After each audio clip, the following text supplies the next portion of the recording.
Okay, muli na tayo ay bumabati sa ating mga kapatid at mga taga-subaybay sa ating ginagawang pag-aaral ng mga salita ng Diyos, kapatid na Jeriel. Magandang gabi po, magandang hapon, magandang umaga, sa mandako kayo naroroon ng panig ng daigdig natin ngayon. Good evening po dyan sa inyo, kapatid na Erning. Good evening dyan sa California. Okay, tayo po ay mag-aaral. Ang paksa po natin ay focus on salvation. Ituon natin ang ating pag-iisip, ang ating isentro natin, ang ating sarili sa kaligtasan. Bago po tayo magpatuloy, tayo po muna ay mananalangin. Panginoon naming Diyos, magalang po na lumalapit ang iyong mga anak.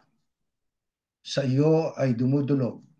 Nag-aalay kami at naghahandog ng maraming pasasalamat, dakilang Ama, sapagkat hindi lamang binigyan mo kami ng aming pangangailangan, ginagamot mo pa ang aming mga karamdaman. Kaya magpahanggang ngayon, walang sawa kami na sa iyo ay nag-aalay ng papuri at kaluwalhatian, at nawa sana'y tanggapin ang amin po na pagpapasalamat.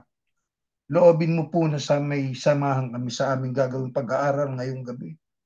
Pakitulungan mo po ang bawat isa sa amin upang patuloy po na maihayag ang iyong mga katotohanan na siyang kailangan po namin, lalo na sa panahong ito na nalalapit na ang pagsusugo mo sa iyong bugtong na anak para sa kanyang iglesia.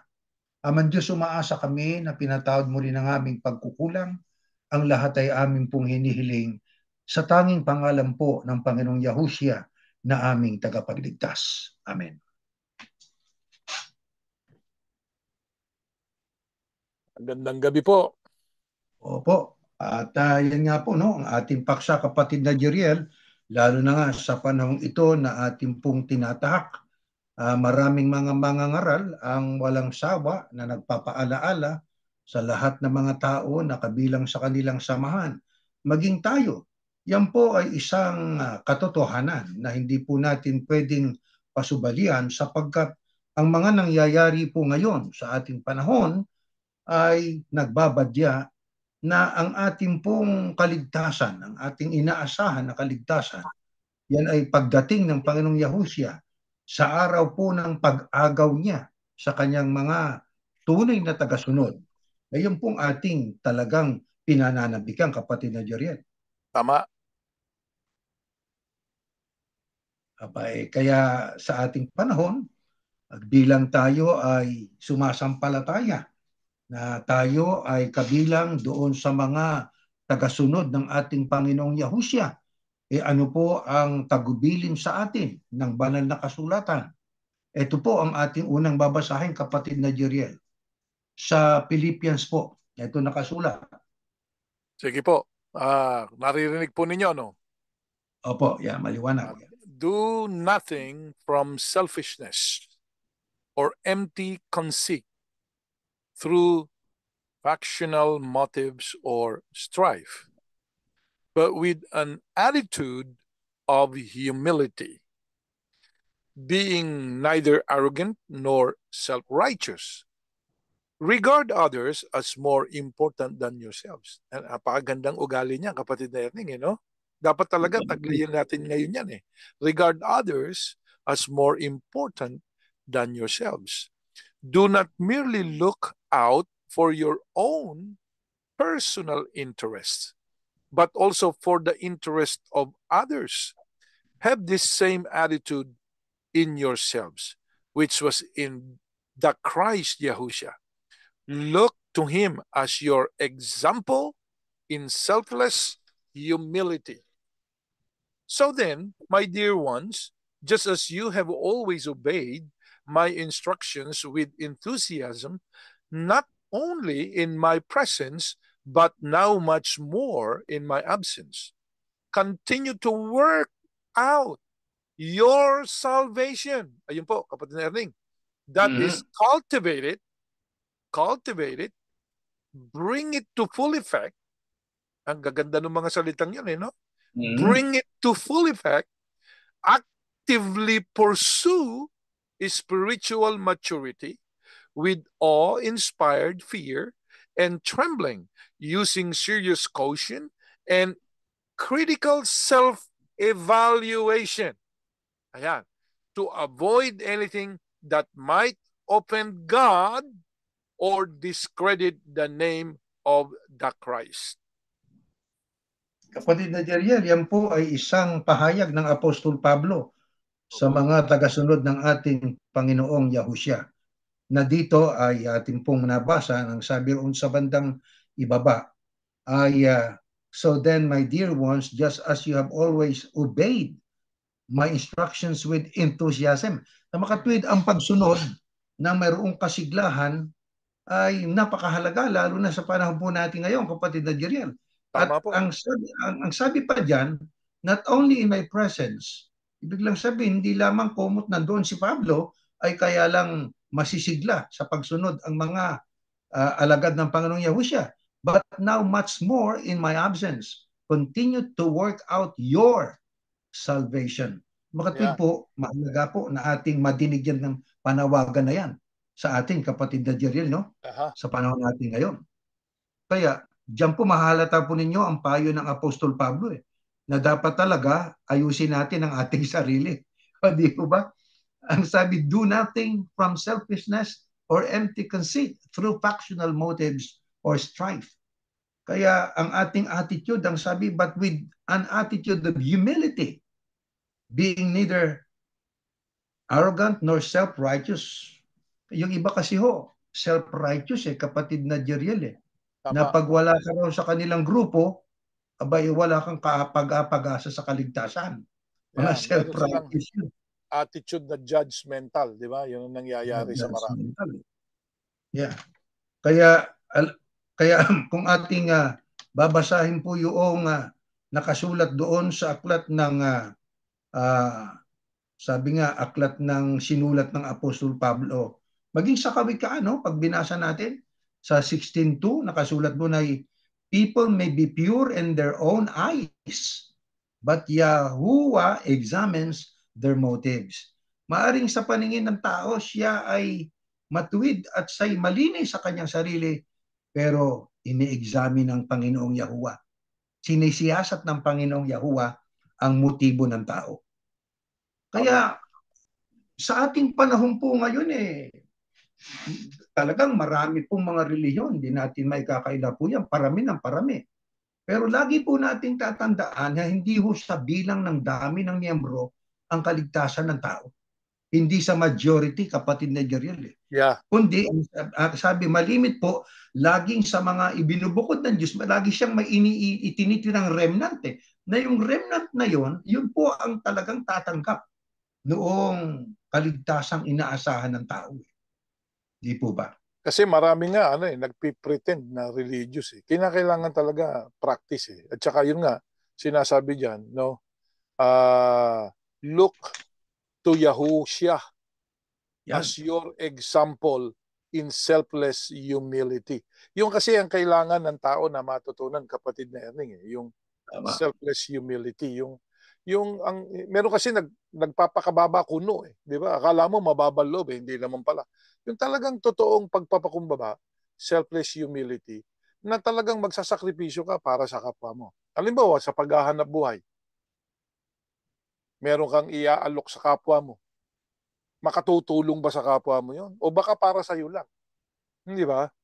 Kaya mahalaga na kahit sa ating ginagawa, kung mga tao, gusto mong ikaw kumita ng salapi para sa ikabubuhay mo. Hindi lamang para sa kapakanan mo, kundi para din sa kapakanan ng iba. Kaya nga ang Diyos pagka pinagpapala tayo ano sinasabi niya? Ba'y kinakailangan marunong din kayong tumulong sa kapwa nyo, di ba? Hindi ka makasarili. Yun ang sinasabi diyan. Kasi sabi diyan, kapatid na Erning, we have to work for our salvation. Ngayon, ang isa sa pagwo-work sa salvation, you have to have that kind of mentality. Yun nga, sabi nga ng Panginoon, have the same attitude in yourselves which was in the Christ Yahushua. Kailangan natin yung the same attitude na yun eh. Ano yung attitude na yun? Look to Him as your example in selfless humility. Selfless, hindi selfish. Hindi po ba? Tama. Kaya kapatid na Jeriel, ang sabi pa dyan sa 4, do not merely look out for your own personal interest. Ayan. Yeah. Also for the interest of others. Kaya yan po ang ating dapat na taglay sa ating isipan, lalo na nga po sa ating panahon ngayon na delikado ng panahon. Kaya ang ating tanong, bakit po kailangan nating trabahuhin? Gumawa tayo para sa ating pong kaligtasan. Kasi ang sabi, ang kaligtasan ay gift galing sa Diyos yan by grace. Pero kailangan din naman gumawa tayo sapagkat tayo nilikha para sa mabubuting gawa Kasi sa ating mga kaibigang protestante kapatid na Jeriel, huwag silang magagalit, parang instant copy, yung basta tanggapin mo lang ang Kristong tagapagligtas mo, ligtas ka na. Di ba? Kaya ang ganung uring pananampalataya ayon kay Santiago ay baog na, ipatay pa. Kaya maraming naniniwala Maraming naniniwala sa ganun kasi you don't need to do anything, kapatid na Erning. Madali, di ba? Madali. Sabi mo, meron kang biyaya, wala ka namang ginawa. Di, mas sabi nga nung iba, mas gusto kong paniwalaan to. Okay maniwala ka Okay na sampalatayanan mo. Kung exactly. Totoo. Diba? Totoo. Baka naman hindi. Yung kung hindi naman. Ngayon, ang ibanghelyong dala-dala ng ating Panginoong Yahushua, yung gospel, ano po? Ano kayang maiaring magiging bunga niyan sa isang pamilya? Pakinggan po natin ito. Next slide po. Dito sa Gs 34:36. But the one who denies and rejects me before men, that one I will also deny and reject before my Father who is in heaven. Do not think that I have come to bring peace on the earth. I have not come to bring peace, but a sword of division between belief and unbelief. For I have come to set a man against his father, and a daughter against her mother, and a daughter-in-law against her mother-in-law. And a man's enemies will be the members of his own household, when one believes and another does not. Now, we have to try to figure out what was said here, because we might have a wrong conclusion. Oh, you see, what was delivered to us is not actually peace. Let's try to find out what that means. You know, that's why we need to, mahalaga po na unawaing mabuti yung sinasabi. Kasi baka mali ang pagiging pagkaunawa natin di ba? Parang yung mga Pariseo nung araw, kapatid na Ernie, hindi naintindihan yung sinabi ng Panginoong Yahushua. Nung sabihin ng Panginoong Yahushua, gibanin nyo yung templo, itatayo ko ito sa loob ng 3 araw. Hindi naintindihan. Kaya sabi ng mga Pariseo, ilang taon? Ilang taon ginawa ng mga ninuno namin yan? Ilan? 46 years. 46 years na ginawa yan ng mga ninuno namin. 3 years mo lang itatayo pag giniba. Yabang mo. Hindi naintindihan. Katulad din ito, baka merong hindi maintindihan ito. Do not think that I have come to bring peace. Hindi naman pala kapayapaan ng dala-dala di ba? Kaya dapat maliwanagan. Tama. Alam nyo, ang gospel po, ang ebanghelyo, ay yan sa bandang huli, when one believes and another does not. Yan. Di ba? Kaya sa isang pamilya, maaaring kasama natin daughter-in-law, mother-in-law, ang ating father, son, daughter.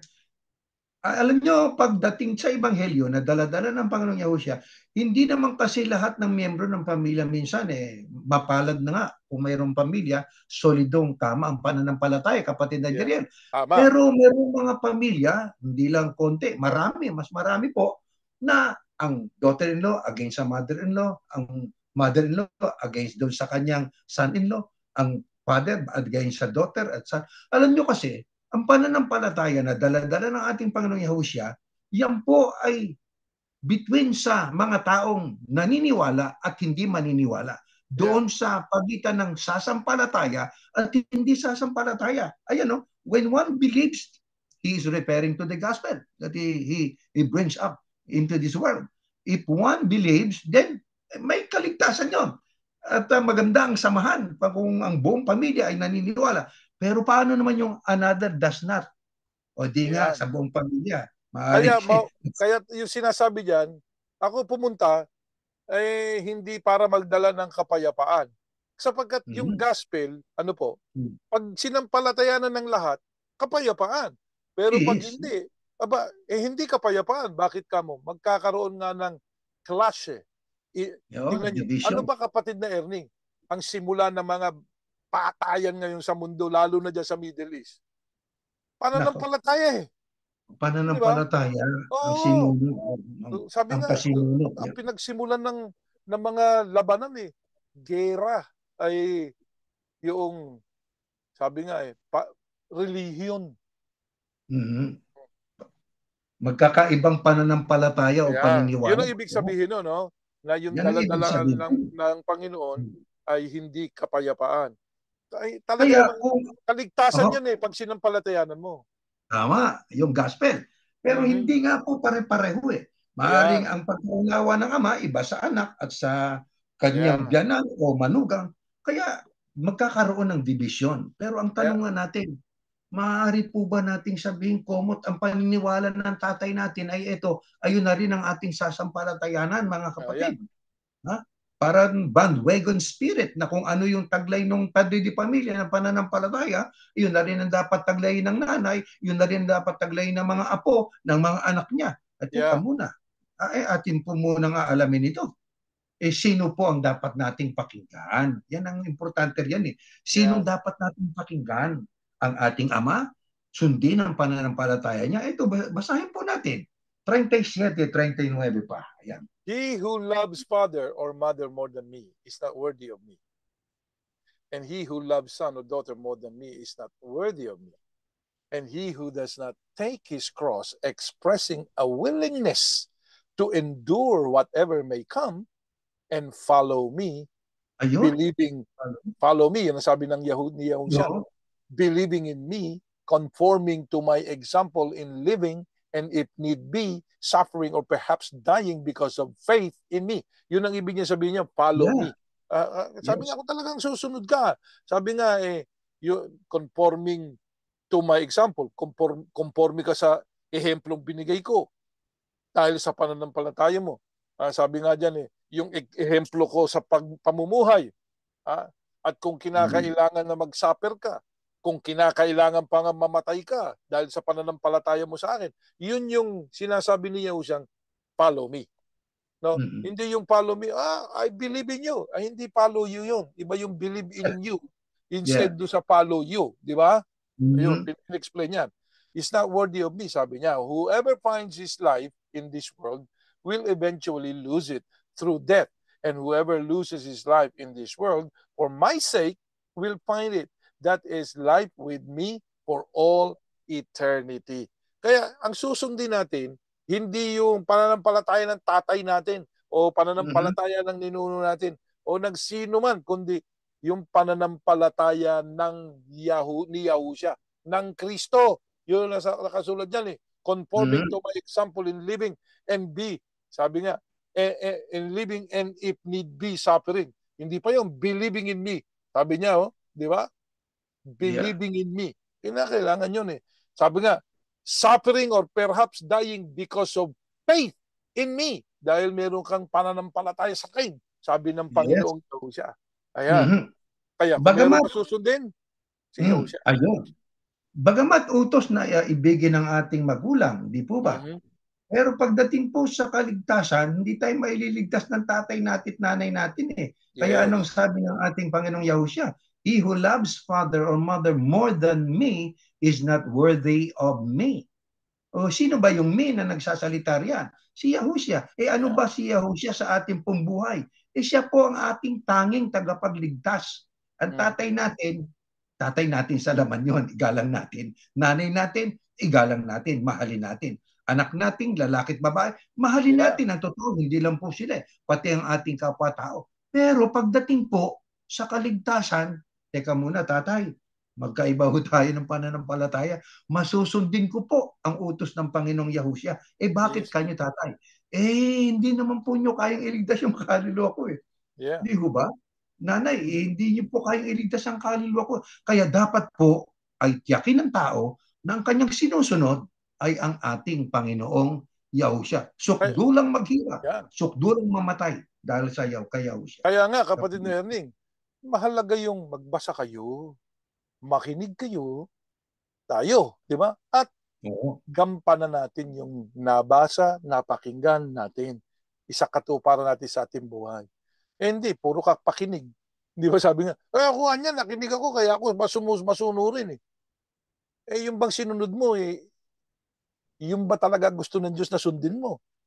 Basta sinabi sa akin ng ministro, o sinabi sa akin ng tatay ko, kung yung tatay niya yung ministro, di ba? Binasa mo ba yung sinabi ng tatay mo? Hindi na kailangan. Diyan ka mali. Baka mamaya yung sinabi ng tatay mo, mali. Yun ang sinunod mo, hindi mali. Di ba? Kaya kailangan yung sinabi ng ating magulang o itinuro ng sino mang ministro o isinare sa atin, basahin natin. Tingnan, yung ba talaga nakasulat? Di ba? Actually, kapatid na Jeriel, yan ang kasunod nating babasahin. Yan Sige, po. basahin natin yan. Next slide po. Ayan, sa John. You search and keep on searching and examining the scriptures because you think that in them you have eternal life. Ayan, ang linaw. Ano sabi dyan? Hindi lang you read eh. Ano nakasulat? Kapag hindi lang you read eh. No. You search. Pag sinesearch mo, pinubuklat mo yan. Di ba? And keep on searching. At hindi lang isang beses ka nag-search. Keep on searching. O ano pa? And examining. Ine-examine mo rin the scriptures because you think that in them you have eternal life. And yet it is those and yet it is those every scriptures that testify about me, and still you are unwilling to come to me so that you may have life. Ayun, kapatid na Erning, talagang hindi natin maiwasan na talaga magbasa eh. Mag-search, mag-examine. Parang Berean, di ba? Yeah. Ayan o, ang sabi nga, you search, it is a command. Dapat magsiyasat. At saka hindi lang po, gaya ng sinabi ng kapatid na Jerian, hindi lang basta nag-search. Talagang keep on searching, nagpapatuloy sa pagsi-search. Yeah. Paano po yun? Ini-examine niya ang scriptures. Bakit? Pag sinabi kapatid na Erning, ini-examine eh. Hindi mo tinitingnan kung mayroong punit. Hindi. Hindi. In-examine ko yung scripture eh. Wala naman nung sira, okay naman. Hindi yun. Examine, basahin mo. Di ba? Yun ibig sabihin. Kaso kapatid na Jeriel, ang nakararaming mga tao ngayon, ayaw po nilang mag-search. Anong ginagawa ng maraming mga tao ngayon? Pinagkatiwala doon sa kanilang leader. Yeah. Kung ano yung sasabihin ng leader nila, yun ang inaabangan nila. At ano man ang sabihin ng leader na human leaders nila, yun ang kanilang susundin. Ano man ang mangyari. Teka muna, maililigtas ba tayo ng ating mga human leaders? Ito pong kasunod na talata. Next slide. Don't put your trust in human leaders. Ang liwanag niyan. Leaders po ba kami? Sa pagbabasa. Don't put your trust on us. Right? That's what it means. Kaya hindi kami nangaakit ng tao. Pero sabi niya, if you want to trust, ito, wala naman masama mag-trust di ba kapatid Erning? If you want to trust somebody, okay, sabi nga nung presidente na nung araw, si Reagan, trust, but verify. Di ba yung mga Berean nag-trust kay Pablo? Ano katunayan nag-trust kay Pablo? Nakinig eh. Pero binerify po ba kapatid na Erning? Oo. Binasa araw-araw eh. Yan. Yan ang tagasunod ni Yahushua. You trust a preacher, but you verify what he preached. Tuloy natin, don't put your trust in human leaders. No human being can save you. Hindi po kami savior. Hindi po natin yan. Kami man nagtatas din ng kamay. Kaya yung iba, akala mo siya na yung tagapagligtas eh. Kung umasta, nandun sa tribuna. Tapos, ang tawag natin doon ng araw, bayu-bayubay pa eh, di ba? Babayubay.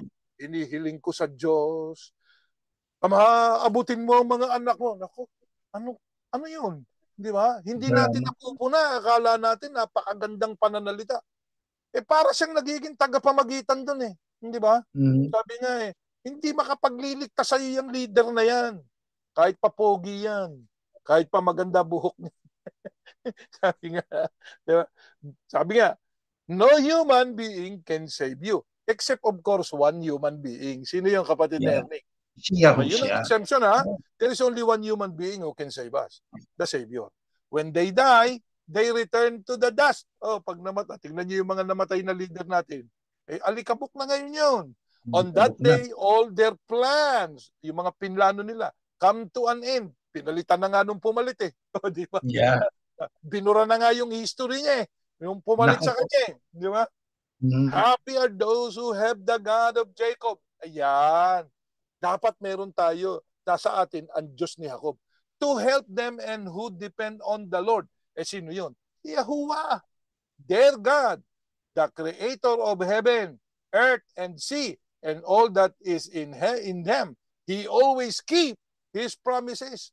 Si Yahuwah yan, mga kapatid. So kung meron man tayong lubos na pagtitiwalaan, yun din ang pinagtiwalaan ng ating Panginoong Yahushua na tagapagligtas natin. Sino po? Ang Ama o si Yahuwah na ating Diyos? Tama. Yan ang ating pong pananampalataya, kapatid na Jeriel eh. Opo. Kaya ang Panginoong Yahushua na nag-iisang taong banal, hindi nagkasala, siya po ang ating inaasahan na siyang leader, pinuno, tagapamahalang pangkalahatan, na siyang magliligtas po sa atin, mga kapatid. Ngayon, ayon po sa marami na kabilang sa mga religious organizations, ano po, maging sa iglesia ang ating pinanggalingan, bakit po ayaw nilang magsiyasat? Ano ang isa sa mga dahilan? Ito po. Ito, 4:11 hanggang 12. It could be one of the reasons. Yeah. Itong isa sa mga dahilan sa Mark. Next slide. Ganito po nakasulat. Ayan. Yahushua said, only you can know the secret truth about God's kingdom. But to those other people, I tell everything by using stories. I do this so that they will look and look but never really see. They will listen and listen but never understand. If they saw and understood, they might change and be forgiven. Ayan po, kapatid na Ernie. Kapatid na Jeriel, yan po ay sinulat ng Ebanghelistang si Marcos, no? Na diyan po ay kanyang isinaysay ang pahayag ng Panginoong Yahushua, sinulat niyang pahayag ng Panginoong Yahushua. Ang mga tao noong panahon ng ating Panginoong Yahushua ay ayaw maniwala ng ating Panginoong Yahushua po'y Mesias. Di ho ba? Ni-reject po nila eh. Di po ba? Ang daladala na ebanghelyo at mismo ang ating Panginoong Yahushua HaMashiach. Kaya diyan po, ang Panginoong Yahushua, ang sabi niya, but to those other people, I tell everything by using stories or parable. Kasi ayaw din lang din nyo maniwala sa akin na ako'y anak ng Diyos, manapa ako'y inyo pang inalipusta, nireject pa nyo ako. Ang sabi ng Panginoong Yahushua, sa ibang tao, ay gagamitin ko parabola, lalong mahihirapan sila sa pag-intindi. Kasi mahirap intindi. Ano katunayan? Ang sabi, I do this so that they will look and look but never really see. Diba? Titingin sila pero hindi, sabi nga nakakakita pero hindi namamalas. Yeah, they will listen. Nakikinig pero hindi nauunawa. Bakit? Parabola. Balik tayo sa ating tanong. Bakit po ang karamihan sa mga miyembro ng mga religious organizations ay ayaw pong magsiyasat? Kasi only you can know the secret truth about God's kingdom.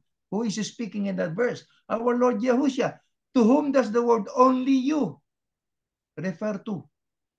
Alam niyo ang kausap niya ay kung ating itataas ang pagbasa, mga apostol po yan eh.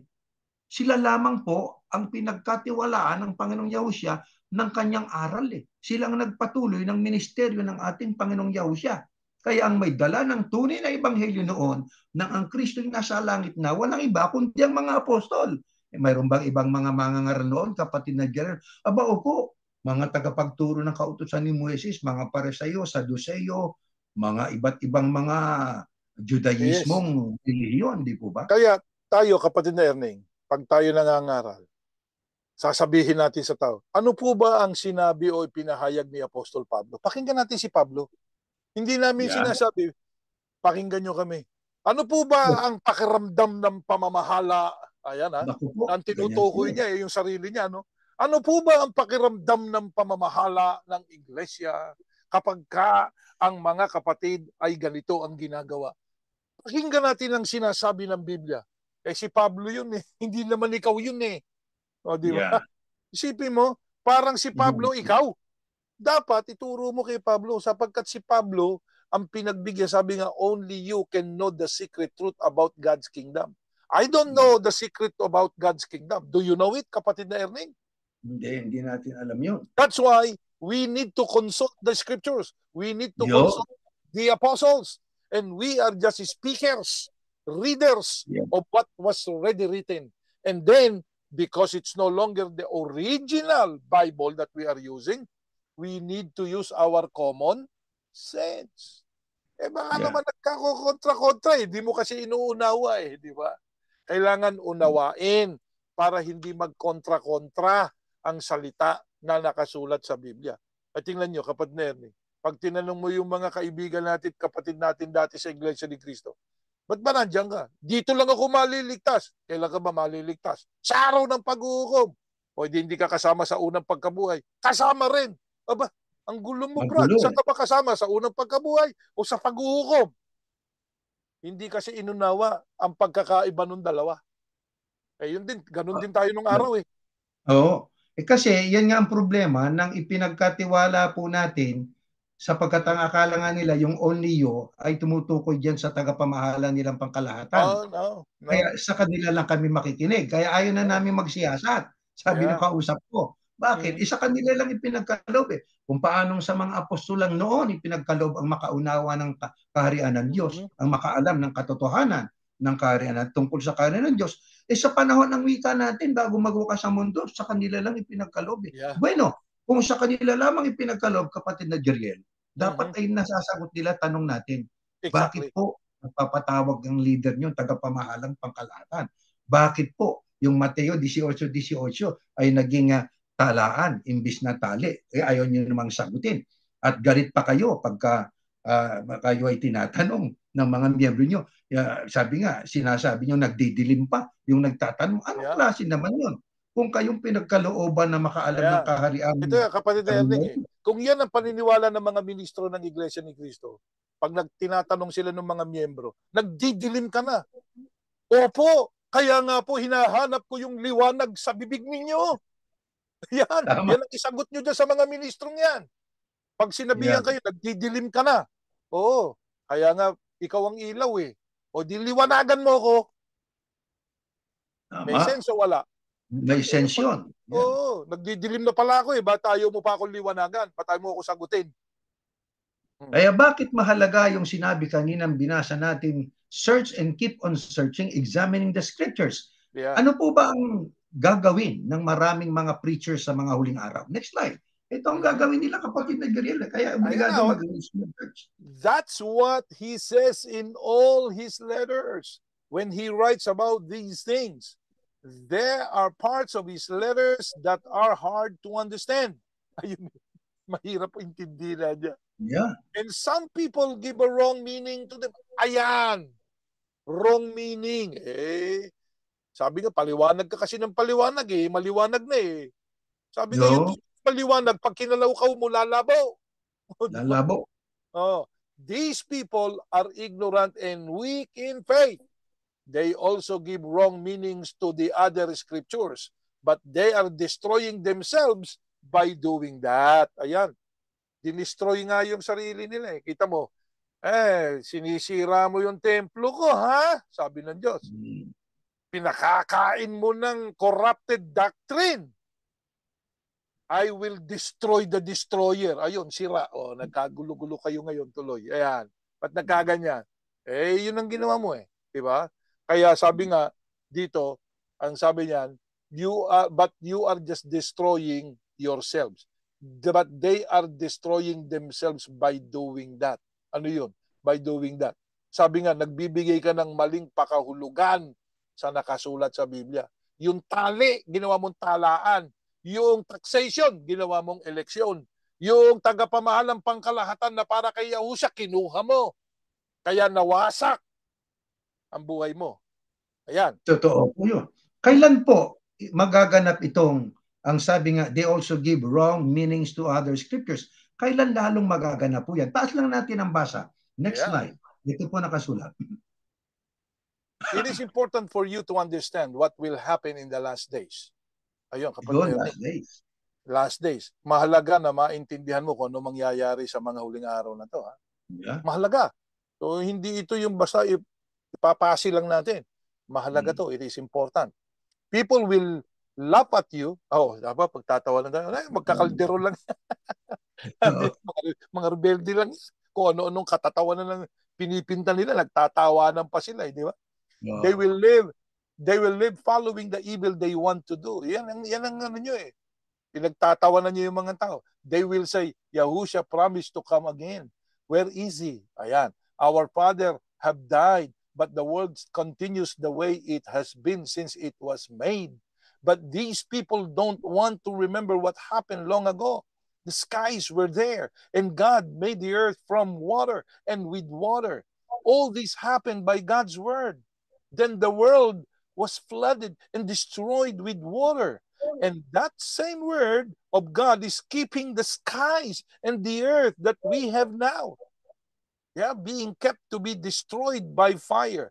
They are kept for the day of judgment and the destruction of all people who are against God. Yan ang mahalagang dapat natin maunawaan, no? It is important for you to understand what will happen in the last days. Yeah, sa mga huling araw. Kaya yung mga sa panahon natin, hindi ho dapat natin ipagtaka, kapatid na Giriel, kung napakarami pong mga mangangaral na ang kanilang ginagawa sa scriptures, they are giving wrong meanings to other scriptures para lang kanilang mai-insert yung kanilang mga motibo, kapatid na Giriel. Oo. Ayan ang dahilan. Kesyo ito, meron tayong mga ganitong mga abulian, handugan tayo, kesyo ganito, ganyan. Bakit? Bakit ganun ang ginagawa po nila? Magpatayo tayo ng kapilya. Ang binabasa ay Aklat ng Hagay, Kapitulo 1. Ang inuutusan na may hindi naman sila, kundi yung mga Israelitang napalaya mula sa pagkaalipin sa Babylonia. Di po ba? Hindi na nila binabasa yung sabi ng Diyos eh. Ang sabi ng Diyos, ano bang bahay ang igagawa nyo sa akin? Hindi ako tumitira sa bahay na ginawa o sa templong ginawa ng kamay ng tao. Sabi ng Diyos, hindi ako tumitira dyan. Anong klaseng bahay ang igagawa nyo sa akin? Malalagpas ako gumawa ng langit at lupa. Ang tahanan ko yung langit, ang tuntungan ko yung lupa. Mapaparisan nyo ba yan? Yun ang sinasabi ng Diyos, di ba? Ano sabi niya? Ang titigas ng ulo nyo eh. Naku. Nakasulat yun. Yeah. Mga kapatid, akala nyo pag nagbabantay kayo ng kapilya, natutuwa ang Diyos. Akala nyo pagka nagtatayo kayo ng kapilya at kapag kayo ay naghahandog di uman ng kapilya na meron pa kayong pasyon. Meron ng bago ngayon, kapatid Ernie, may pasyon eh. Pag naghahandog ng kapilya, yung dati natin, yung religion natin dati, yung Iglesia ni Cristo. Siguro nasaksihan na ng marami yan.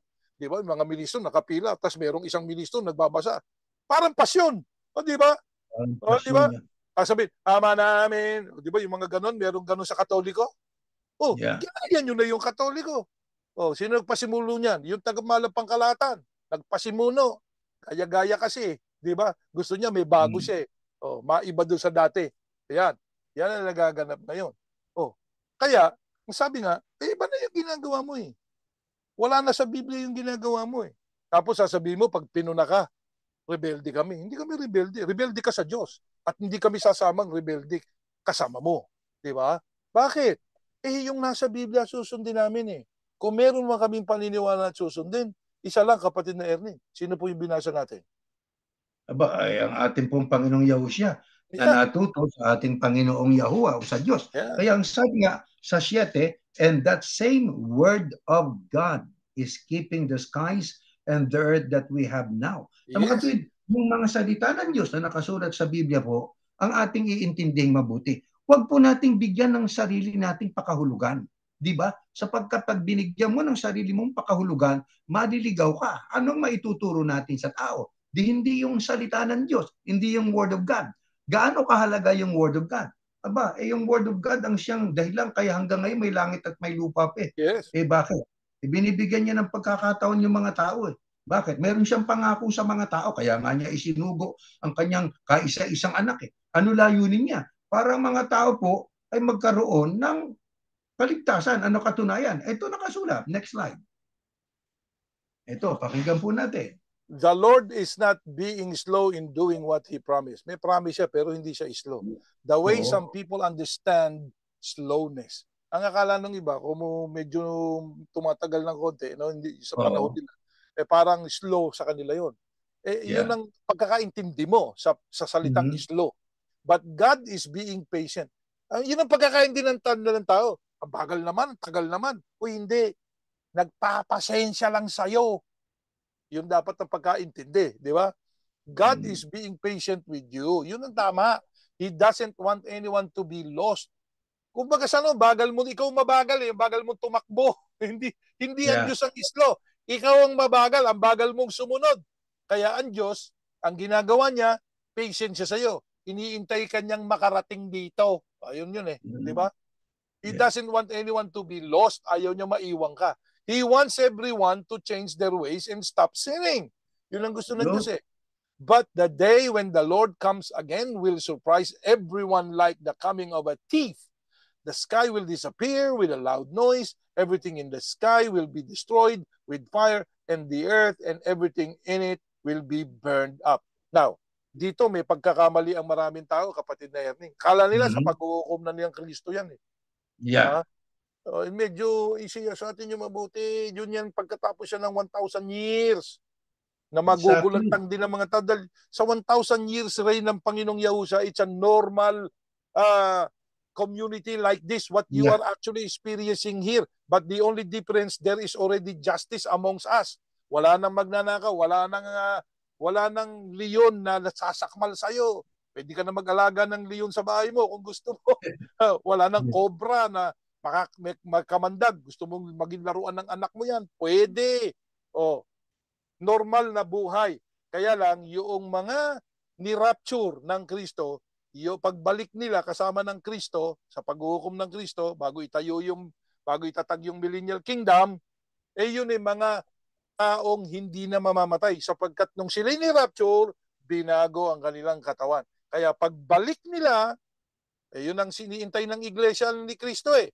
Yung ikalawang pagparito ng Kristo eh. Kaya sinabi natin na hindi kayo kasama sa unang pagkabuhay. Ikaw yun ang iniintay nyo. Na ang sabi nyo pa, tayo yung tupa. O tama, pagbalik ng Kristo kasama yung mga ni-rapture, mga ano na yung ni-rapture? Immortal. Kayo mortal. Kung buhay pa kayo pagbalik niya. Pero kung patay ka na, mag-iintay ka pa ng 1,000 taon bago ka uli buhayin. At pag inintay mo yung 1,000 taon, sabi nga, yan na yung mangyayari dito. Para bago mangyari yan, bubuklatin yung aklat mo ng gawa. Kung pasado ka, bubuhayin ka para ikaw ay mabuhay. Kung ikaw naman ay bagsak, bubuhayin ka para kaparusahan. Yun na nga yung sinasabi dito. They will be destroyed with fire, and the earth and everything in it will be burned up, masusunog. At hindi lang yun, magkakaroon na rin ng dagat-dagatang apoy. Ayan, yan ang hindi alam natin eh. Kung sa hanggang ngayon ay hindi pa nangyayari ang pangako ng Diyos na ang tinutukoy ay ang pagdating ng araw na ang tao lahat ay haharap sa Great White Throne. Sapagkat ang usapan naman natin, excluded na po roon yung mga kayahusye. Sapagkat ang inaasahan natin yung rapture of first resurrection. Kasama na tayo doon. So, they're hoping sa pagdating ng paghuhukom, kawawa naman yung mga tao yun. Bakit? Delikado yun eh. Harap ka pa doon sa Great White Throne, kapatid ni Virgil, magdaranas ka pa noong 7-year tribulation na napakatindi. Di po yun ba? Kapatid ni Erling Ayan kung mapapasama ka doon sa 7-year tribulation, kung buhay ka pa. Halimbawa, nag-rapture ngayon. So, may 7 years. O di kung bata ka pa ngayon, nabuhay ka pa, kasama ka doon sa 7-year tribulation. Di ba? Ayan yan eh. Ngayon, pagbalik ng Kristo, baka buhay ka pa, kasama yung ni-rapture. Ayun, makakasama ka doon sa ibubukod na tupa at saka kambing. Sino yung tupa? Kung ikay naglingkod talaga doon sa 7-year tribulation na yun, talagang ikay nagpakatapang at ikay naglingkod kay Yahushua, sa kabila na meron ng one religion, sabi ha, hindi ka sumunod One doon, God. o ayan, makakasama ka sa magiging tupa. Pero hindi ka pa bibigyan ng reward. So, pero hindi ka pa rin immortal. Wala ka pang buhay na walang hanggan. Kaya makakasama ka doon sa pangangasiwaan ni Yahushua, di ba? Makakasama Millennial ka doon Kingdom. sa millennial niyang kingdom, saan man bansa ka naroon, no? Pero mamamatay ka pa rin. Ayun yan eh. Kaya, pag namatay ka doon, di ka naman siguro mabubuhay na 1,000 taon eh. Di ba? Hmm. Yeah. Kaya, Ngayon, kapatid na Jeriel, ito po yan eh. Napakaraming mga religious leaders po ng mga bawat organisasyon na pangrelihiyon ang nagkiklaim na sa amin ang Espiritu Santo, na sa amin yes, ang Espiritu of God. Pero madaling sabihin po yun eh. Pero paano kung katunayan na nasa atin ang Espiritu ng Diyos o Espiritu Santo? Ito ang katunayan, kapatid na Jeriel. Basahin natin ang pagtuturo ng Apostol Pablo. Next slide. Sa Galatians, ganito po nakasulat. but the fruit of the Spirit, the result of His presence within us, ito yung result, is love. Wala ka naman yan, brother eh.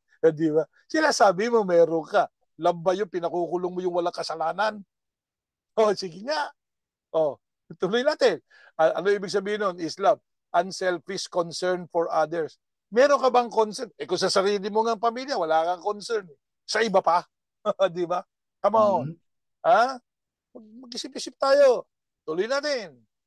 Joy. Ayan pa isa. Masaya. Inner peace. May inner peace ka ba? Baka mamaya binabangungot ka sa gabi, brother. Di ba? Binabangungot ka sa gabi. Kaya yan. Hindi ka makakatulog. Patience. May patience ka ba? Not the ability to wait, but how we act while waiting. Hindi yung ability na patient ka. Hindi patient yung ano eh, nag-iintay ka, pero galit na galit ka, kapatid na Erning. Di ba? Yeah. Hindi. Yun yung how you act while you are waiting. Ayan. Yun ang patience. No? Tuloy natin. Kindness. Ulit. Kind ka ba, brother? Brothers or sisters, are you kind? Ayan. Goodness. Are you doing good? Faithfulness. Faithful ka ba sa Diyos? Ayan. Gentleness. Gentle ka ba? Self-control. Do you have self-control?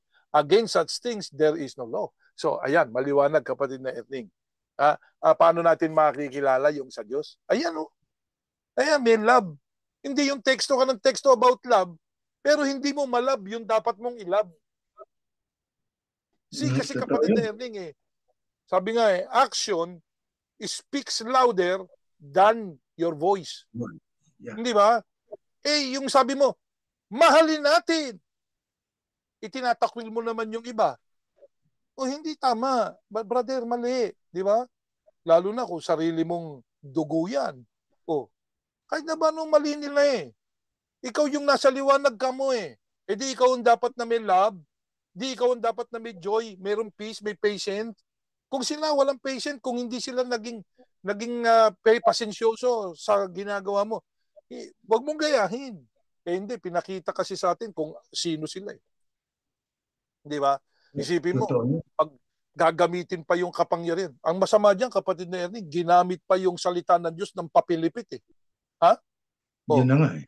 Isipin mo, magse-circular ka, sasabihin, wag silang kakausapin, wag silang ipapanalangin, huwag ninyo silang babatiin. O yung mga gullible, sunuran naman. O pagkatapos ngayon, sabi nila, yan ang nakasulat sa Biblia. Yan ang iniutos ng Diyos. O sige, sinunod natin, inutos ng Diyos. Mga kapatid, ito bagong circular. Kausapin niyo yung mga tiniwalaan. Pabalikin niyo sila. Ano ba talaga, boss, ang talagang tama, ah? Yung salita ng Diyos, yung salita mo ngayon. Sige Ayan na. Ayan na. Ha? Anong klase ka, brother? Ha? Ayan yan eh. Masakit pakinggan ito, pero ito ay totoo sapagkat naganap. Ha? Hindi ito, kapatid na Erning, hindi ito yung totoo lang sa atin. This is the real thing. Reality ito. Di ba? Realidad.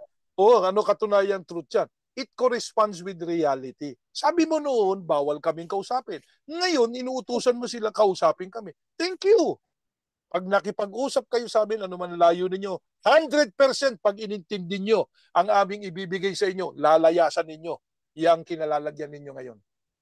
100% yan pag inintindi nyo to. Sigurado yun. At saka hindi lang yan, kapatid na Jeriel, ang katunayan, kung mayroon tayong love, patience, at saka ability to wait, but how we act while waiting, ano? Mhm. Kindness, goodness. Kumbaga, habang dumadaan ang bagyo, ano ginagawa natin? Baka tayo ay aburido, baka tayo nag-alala.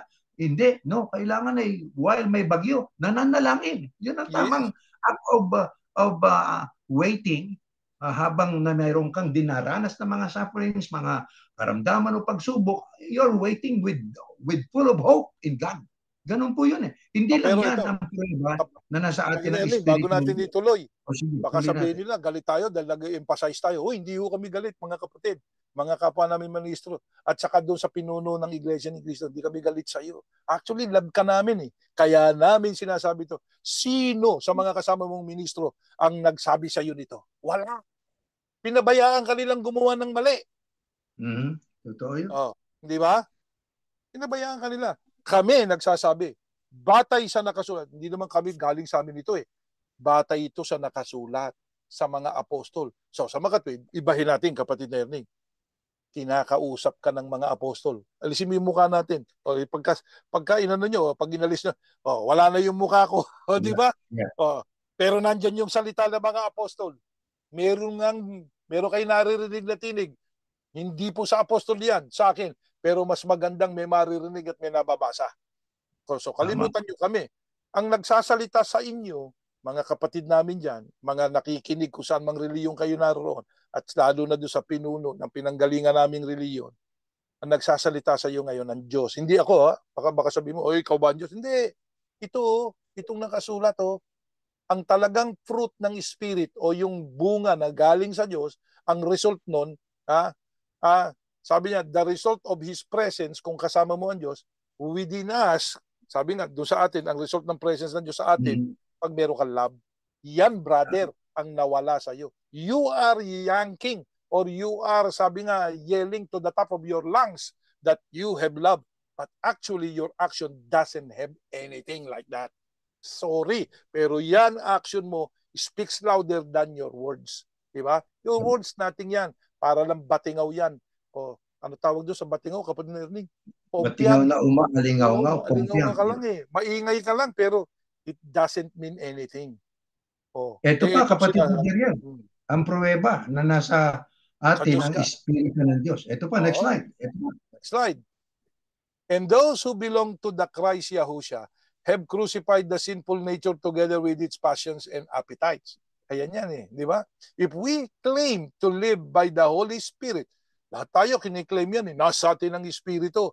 We must also walk by the Spirit. Ayan yun eh. With personal integrity, godly character, and moral courage. Naintindihan po ba natin ito? Dapat ito intindihin natin mabuti. Ito sinasabi ng mga apostol eh. Our conduct empowered by the Holy Spirit. Yung kondukta natin, ha? Yan ini-empower o pinalalakas ng Espiritu Santo. Our conduct empowered by the Holy Spirit. We must not become conceited. Ayan. Challenging or provoking one another and being one another. Kaya kami hindi namin kayo china-challenge eh. Mahusay kayo eh. Di ba?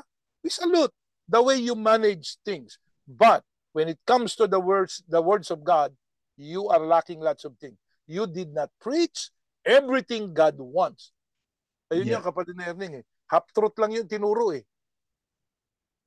Kaya katulad ng ating tinatalakay, madaling i-claim na sa iyong Espiritu ng Diyos o Yeah. Espiritu Santo. Pero mahirap patunayan yon. Kailangan po, hindi lang sa salita, patunayan natin na na nasa atin po ang Espiritu Santo. Tumataan sa atin ang Espiritu Santo. If we claim to live by the Holy Spirit, we must, it is a necessity, it is a must, also walk by the Spirit with personal integrity, godly character, na mapagmahal, makadiyos na karakter o pag-uugali. Mayroon siyang moral courage, our conduct empowered by the Holy Spirit. Hindi empowered by our lust. Hindi empowered ng ating mga personal na motibo para lang pakinabangan ng miyembro. Ganon. Yung pagiging conceited, sabi nga eh, parang nagyayabang ka eh, parang ikaw ay napakagaling eh, di ba? Yun ang sinasabi ng yung ibang mga ano eh. Kinukumpara mo pa nga yung accomplishment mo sa accomplishment nung sinundan mo eh. May mga ganun eh, di ba? Na parang ganyan yung mga leader ng Communist Party, kapatid na Erning. Yeah. Yeah. Masakit pakinggan, pero study this kind of leader. Conceited. Hindi dapat ganyan ang mga leader. Sabi nga, ipagpauna mo yung iba. Di ba? Yung talagang kay Yahusha, mapagpakumaba ang kanyang kilos para sa kapakanan ng iba. O yan po sinisikap natin bilang mga Yahushan o tagasunod ni Yahusha. Na ang ating mga kilos, ang ating mga gawain, paano ba ako makakatulong sa kapwa ko? Di ba? Hindi yung paano ko ba masasakyan tong kapwa ko para umasenso ko. Masamang ugali yung kapatid Ernie. Yeah. Ayun, kaya tayo dapat po mag-ingat, lalo na sa panahon natin ngayon. Maari kasing sa paniniwala po ng tao, siya ay sa Diyos, siya ay sa Kristo, yung pala hindi. Sapagkat ang totoo, dahil sa paniniwala niya sa kanyang pastor o ministro o leader niya, ano man ang sabihin noon ay sunod-sunuran. Kaya kahit alam niya na malabag na sa kalooban ni Diyos, sunod pa rin ang sunod. Yeah. Sa Diyos pa ba yun, kapatid na Jeriel? Ba, hindi na. Kaya ano po ang dapat gawin natin? Nabasa na natin ito noon, pero basahin natin uli, mga kapatid. Ito, 17:11, next slide. Ito nakasulat. Ito Yeah. dapat natin gawin eh. Ayan, Now these people were more noble and open-minded than those in Thessalonica. Ayan, gusto nating ipakita muna, kapatid na Ernie. Noble, open-minded. Okay? Kaysa doon sa mga taga-Thessalonica. So they received the message of salvation through faith in the Christ. Nakinig yung mga yan eh. They received the message of salvation with great eagerness. Kaya habang pinakikinggan nila, eager silang makinig. Tapos ang ginawa, examining the scriptures daily to see if these things were so. Yan nga yung mga taga-Berea na hindi ipinakilala sa atin. Bakit? Kapag ang isang leader, ayaw kang turuan na maging open-minded ka, ano gusto niya? Control. Oo, close-minded ka, di ba? Close-minded ka, hindi ka na magtatanong. Kasi pag open-minded ka, magtatanong ka eh. Yeah, exactly. Gusto niya, close-minded ka. Sabi nga, conclusion, opinion. Hindi opinion. Di ba? Sabi nga nung mga sa biro natin, conclusion. Kung sarado yon, hindi yun open. Ano gusto nila? Close. Di ba? Close. Yeah. They want to close your mind. They don't want you to have an open mind. They want you to be like Thessalonican, but they don't want you to become like the Bereans. Nakita nyo? Kaya hindi kilala ng maraming iglesia ni Cristo yung mga taga-Berea. Ang mga Bereano, kapatid na Jeriel, ay they double check by comparing the teaching they received to the scriptures that they had. Ganun po ang dapat eh. They compare. Kaya Bereano. Kaya dyan sa ating iglesyang pinanggalingan, wag sana silang magagalit. Hindi naman po tinuturo yung Bereano na yan eh. Bakit ayaw nilang ituro? Yun na nga. Baka mawala ng miyembro pag nagsiyasat ang karamihan. Yes. Kaya after sila sa miyembro eh. Oo. Actually, sa ibang mga religion, ganyan din. Sa Iglesia Katolika, di rin tinuturo yan. Jehovah, ganun din halos eh. Ayaw nilang ituro yung Bereano. Kasi nga, merong reservasyon yung mga pastor, ministro o ano man ang tawag sa kanila. They need to make certain na yung mga tao nandun sa organisasyon nila. Di ba? Tayo hindi. Ang tinutulak ito, magsiyasat kayo. Ito po, basahin ninyo. Tingnan ninyo kung tama itong sinabi namin. At saka po kayo, sundin ninyo yan. Kasi yung magtatala po sa inyo, hindi naman kami ni kapatid na Erning eh. Hindi. Wala kaming organisasyon. Meron kaming sinusundan na tinatawag nating hindi organisasyon eh. Ano tawag po natin, kapatid na Erning? Organisadong kilusan. Kilusan. May kilusang itinatag ang Kristo. Yun ang susundan natin. Hindi kayo susunod sa amin. So, lahat tayo susunod sa Kristo. Hindi tayo susunod sa kanino man ditong leader sa mundo. Pag yung leader nagte-teksto at yung teksto siniyasat natin, teka, wala naman sa Biblia balad yan sinasabi mo. Hindi natin susundin yun. Hindi. Kaya dito, sinasabi namin, tignan po ninyo itong aming ipinayig sa inyo. Basahin po ninyo uli itong aming binasa sa inyo. Kung yung aming pagkakasabi sa inyo, yun na ang sinasabi ng Biblia. Ganun po ang aming pong paraan ng pag-aaral o paghahayag na salita ng Diyos. Ang aral nandiyan na po eh. Ang atin na lang gagawin, ipahahayag natin na walang kasamang anumang ika nga pandaraya sa paraang binabago natin, binibigyan natin ng ating sariling pakahulugan ang mga bahagi po ng mga salita ng Diyos. Masama po yun, mga kapatid. No? Tama. Maasa ho kami na itong ating ginawang pag-aaral na ito ay nakatulong po sa ating lahat at naway nadulutan natin ng kaluguran ng Panginoon Diyos. Tayo po ay mananalangin po muli. Ama naming Yahuwah, marami pong salamat sapagkat patuloy kang nagtuturo sa amin. Patuloy mo kaming ginagabayan. Pinadadala mo sa amin ang espiritu ng katotohanan upang makita namin ang iyong mga salita na nakasulat sa mga banal na kasulatan. Ama, Amen. lagi mo kaming damayan at tulungan. Nais pa naming maunawang lubos ang iyong mga kalooban. Subalit Opo. kung wala po ang Espiritu ng katotohanan o Espiritu Santo, hindi namin mauunawa ang iyong kagustuhan. Kaya Opo. Ama, nakikiusap kami sa iyo. Lagi mo po kaming samahan, damayan, at ang aming mga kapatid, mga pinuno ng bansa, ang mga pinuno ng iba't ibang relihiyon, sana po Ama, makita nilang lubos ang iyong layunin para sa lahat ng iyong mga nilikha. Ama, maraming salamat sapagkat hindi mo lamang kami tinawag, na hindi lamang kami isinama, na tinawag mo kami, pinaloob mo kami doon sa iglesyang hinulaan, kundi pinili mo kami na makapagpatuloy at ipahayag na sa mga pagkakataong ito, sa huling mga pagkakataong ito, ang iyong mga kalooban, ang buong Opo. katotohanan, ang iyong pangalan, ang pangalan na ikaliligtas namin, ipinahayag mo sa aming lahat. Ama, marami Opo. pong salamat, kasama kami sa iyong mga pinili. Amen. Pagpalain mo kami sa aming mga paglalakbay sa magdamag na Opo. ito. Pakiingatan kami, ilayo kami sa anumang sakuna, sa anumang uri ng masamang nilalang, sa mabibigat na karamdaman, Ama. At ang aming Opo. pakiusap, palawigin mo pa po ang aming buhay. Nakahanda kaming magpagamit sa iyo upang ang iyong katotohanan ay siyang malaman ng maraming tao. Amen. Sumasampalataya kami, Ama, na pinagpala mo na kami at ang mga tagapakinig. Binasbasan Opo. mo na ang lahat at ang mundo ang aming ginagalawan. Sa pangalan po ng Panginoong Yahusya na aming tagapagligtas. Amen. Amen. Okay po. Eho, magandang Mga gabi po kapatid, muli. kapatid na Gilian at mga Sige mahal po. na kapatid Good at night. mga kaibigan, hanggang dyan po. Good night.